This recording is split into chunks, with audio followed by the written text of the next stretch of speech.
ಓಂ ಶ್ರೀ ಸಾಯಿನಾಥಾಯ ನಮಃ. ಬಾಬಾರವರು ಎಲ್ಲರಿಗೂ ಆಯುಷ್ಯ, ಐಶ್ವರ್ಯ, ಆರೋಗ್ಯ, ಸಂಪತ್ತನ್ನು ನೀಡಿ ಕರುಣಿಸಲಿ ಎಂದು ಪ್ರಾರ್ಥಿಸುತ್ತಾ ಇಂದು ನಾವು ಸಾಯಿ ಸಚ್ಚರಿತೆಯ ಅಧ್ಯಾಯ 31 ಪಾರಾಯಣ ಮಾಡುತ್ತೇವೆ. ಓಂ ಶ್ರೀ ಗುರುಭ್ಯೋ ನಮಃ. ಅಂತ್ಯಕಾಲದಲ್ಲಿ ಯಾವ ಸ್ಮರಣೆ ನಮಗೆ ಬರುತ್ತದೆಯೋ ಅದಕ್ಕೆ ತಕ್ಕ ಫಲ ನಮಗೆ ದೊರೆಯುತ್ತದೆ. ಇದರಿಂದಲೇ ನಾವು ಸದಾ ಸ್ಮರಣೆಯ ಅಭ್ಯಾಸವನ್ನು ರೂಢಿಸಿಕೊಳ್ಳಬೇಕು. ಸಂತರಿಗೆ ನಾವು ಶರಣಾದರೆ ಅವರು ನಮಗೆ ಸದ್ಗತಿ ದೊರೆಯಲು ಸಹಾಯ ಮಾಡುತ್ತಾರೆ.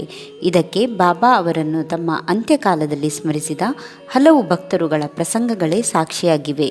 ವಿಜಯಾನಂದರೆಂಬ ದಕ್ಷಿಣದ ಸಾಧುಗಳೊಬ್ಬರು ಮಾನಸ ಸರೋವರಕ್ಕೆ ಹೊರಟರು. ದಾರಿಯಲ್ಲಿ ಬಾಬಾ ಅವರ ಕೀರ್ತಿಯನ್ನು ಕೇಳಿ ತಿಳಿದು ಶಿರಡಿಯಲ್ಲಿ ತಂಗಿದರು. ಅಲ್ಲಿದ್ದ ಸಂತರೊಬ್ಬರು ಮಾನಸ ಸರೋವರವನ್ನು ತಲುಪಬೇಕಾದರೆ ದಾರಿಯ ಕಷ್ಟವನ್ನು ಅವರಿಗೆ ತಿಳಿಸಿದರು. ಇದರಿಂದ ಹೆದರದ ಅವರು ತಮ್ಮ ಯಾತ್ರೆಯನ್ನೇ ಕೈಬಿಟ್ಟರು. ನಂತರ ಬಾಬಾ ಅವರ ದರ್ಶನ ಪಡೆದು ಭಕ್ತಿಪೂರ್ವಕವಾಗಿ ವಂದಿಸಿದರು.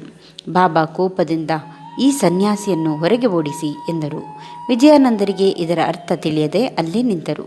ಜಾತಿ ಮತ ಭೇದವಿಲ್ಲದ ಅನೇಕ ಭಕ್ತರು ಅನೇಕ ರೀತಿ ಬಾಬಾ ಅವರನ್ನು ಪೂಜಿಸುತ್ತಿದ್ದರು. ಹೀಗೆ ಶಿರಡಿಯಲ್ಲಿ ಅವರು 2 ದಿನಗಳನ್ನು ಕಳೆದರು.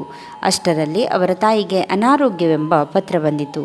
ಇದರಿಂದ ದುಃಖಿತರಾದ ಅವರು ಬಾಬಾ ಅವರ ಬಳಿಗೆ ಊರಿಗೆ ಹೊರಡಲು ಅನುಮತಿ ಬೇಡಿದರು. ಬಾಬಾ, ನೀನೆಂಥ ಸನ್ಯಾಸಿ, ವ್ಯಾಮೋಹವನ್ನು ಬಿಡು, ನಾಳೆಯಿಂದ ಎಲ್ಲಿಗೂ ಹೋಗದೆ ಭಾಗವತ ಪಾರಾಯಣವನ್ನು ಮಾಡು, ನಿನಗೆ ಶಾಂತಿ ಸಿಗುತ್ತದೆ ಎಂದರು. ವಿಜಯಾನಂದರು ಭಾಗವತ ಪಾರಾಯಣವನ್ನು ಆರಂಭಿಸಿದರು. ವಿಜಯಾನಂದರ ಅಂತ್ಯಕಾಲವು ಸಮೀಪಿಸುತ್ತಿರುವುದನ್ನು ಅರಿತ ಸರ್ವಜ್ಞರಾದ ಬಾಬಾ ಅವರು ಆ ಸನ್ಯಾಸಿಗೆ ಶ್ರೀರಾಮ ವಿಜಯ ಪಾರಾಯಣ ಮಾಡಲು ತಿಳಿಸಿದರು. ನಂತರ ಕೆಲವೇ ದಿನಗಳಲ್ಲಿ ವಿಜಯಾನಂದರು ದೇಹತ್ಯಾಗ ಮಾಡಿದರು. ಬಾಬಾ ಅವರು ಈ ಸನ್ಯಾಸಿಗೆ ಸದ್ಗತಿ ನೀಡಿದರು. ಬಾಳಾರಾಮ್ ಮಾನ್ಕರ್ ಬಾಬಾ ಅವರ ಭಕ್ತರಾಗಿದ್ದರು. ತಮ್ಮ ಪತ್ನಿಯ ಕಾಲವಾದ ನಂತರ ಮನೆಯ ಜವಾಬ್ದಾರಿಯನ್ನು ಮಗನಿಗೊಪ್ಪಿಸಿ ಅವರು ಶಿರಡಿಗೆ ಬಂದು ನೆಲೆಸಿದರು. ಬಾಬಾ ಮಾನ್ಕರರಿಗೆ 12 ರೂಪಾಯಿ ನೀಡಿ ಹೋಗು, ಮಚ್ಚೇಂದ್ರಗಢದಲ್ಲಿರು ಎಂದರು. ಮಾನ್ಕರರಿಗೆ ಇದು ಇಷ್ಟವಾಗಲಿಲ್ಲ. ಹೋಗಲಿ, ದಿನಕ್ಕೊಮ್ಮೆಯಾದರೂ ಅಲ್ಲಿ ಸ್ವಲ್ಪ ಹೊತ್ತು ಧ್ಯಾನ ಮಾಡು ಎಂದರು.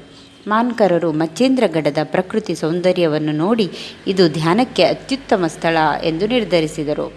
ಅವರಿಗೆ ಕೆಲವು ದಿನದ ನಂತರ ಜ್ಞಾನೋದಯವಾಯಿತು. ಸಾಯಿಯವರ ದರ್ಶನ ನೀಡಿದರು.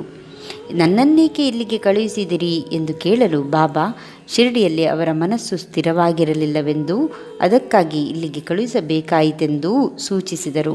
ನಂತರ ಮಾನ್ಕರರು ಬಾಂದ್ರಾಗೆ ಹೋದರು. ರೈಲ್ವೆ ನಿಲ್ದಾಣದಲ್ಲಿ ಅವರಿಗೆ ಟಿಕೆಟ್ ದೊರೆಯಲಿಲ್ಲ. ಆಗ ಹಳ್ಳಿಗನೊಬ್ಬನು ಅವರ ಬಳಿ ಬಂದು, ನನಗೆ ಈಗ ತುರ್ತು ಕೆಲಸವಿದೆ, ನಾನು ಈಗ ಪ್ರಯಾಣ ಮಾಡಲಾರೆ, ನೀವು ದಯಮಾಡಿ ಈ ಟಿಕೆಟ್ ತೆಗೆದುಕೊಳ್ಳಿ ಎಂದು ಹೇಳಿದನು. ಅವನಿಗೆ ಹಣವನ್ನು